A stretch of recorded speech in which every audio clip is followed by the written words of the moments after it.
Hello, ഇന്ന് തൃക്കാർത്തികയായിട്ട് കുട്ടികൾക്കും മുതിർന്നവർക്കും ഒരേപോലെ ഇഷ്ടപ്പെടുന്ന ഒരു കാർത്തിക മാവ് കണ്ടാലോ. ഇത് വളരെ ഹെൽത്തിയാണ്, ഈസിയാണ്, അറ്റ് ദ സെയിം ടൈം നല്ല ടേസ്റ്റിയാണ്. ഒരു പ്രശ്നവും ട്രൈ ചെയ്ത് നോക്കൂ, നിങ്ങൾ വീണ്ടും വീണ്ടും ഉറപ്പായും ട്രൈ ചെയ്ത് നോക്കും. ഇത് ഞാൻ തരുന്ന സ്പെഷ്യല്. ഇന്ന് കാർത്തികയല്ലേ, അന്ന് കുറച്ച് മാവ് കുഴയ്ക്കാമെന്ന് വിചാരിച്ചു. എല്ലാ വർഷവും ഞാൻ ഇതുപോലെ മാവ് കുഴയ്ക്കാറുണ്ട്.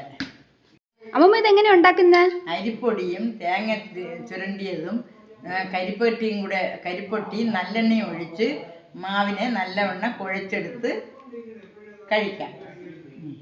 ഇത്രേ ഉള്ളൂ? ഇത് ഇത്ര എളുപ്പമാണ്? ഇത്ര എളുപ്പമാണ്. ഇതല്ലാത്ത ദിവസങ്ങളിലും നിങ്ങൾക്ക് ഇതുണ്ടാക്കി കഴിക്കാം. നല്ല ടേസ്റ്റ് ആണല്ലേ? നല്ല ടേസ്റ്റാണ്. ഇത് ഞാൻ വല്ലപ്പോഴും ഒരിക്കലൊക്കെ എൻ്റെ കൊച്ചുമക്കൾക്ക് ഞാൻ ഉണ്ടാക്കി കൊടുക്കാറുണ്ട്. അമ്മമ്മ ഞാൻ ഒന്ന് ടേസ്റ്റ് ചെയ്ത് നോക്കിക്കോട്ടെ.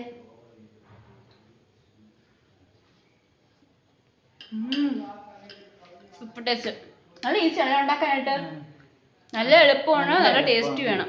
സോ നിങ്ങൾ മസ്റ്റ് ട്രൈ ചെയ്ത് നോക്കൂ. ഇത് കുട്ടികൾക്കൊക്കെ നല്ല ഇഷ്ടപ്പെടുന്ന സാധനമാണ്. ഇത് അനാവശ്യ ഒരു സാധനം, ഫുൾ ഹെൽത്തിയാണ്, നല്ല ഹെൽത്തിയാണ് സാധനമാണ്. നല്ലെണ്ണ, അരിപ്പൊടി, തേങ്ങ എല്ലാം നല്ല ഹെൽത്തി ഒരു സാധനമാണ്. So must try. Okay, by.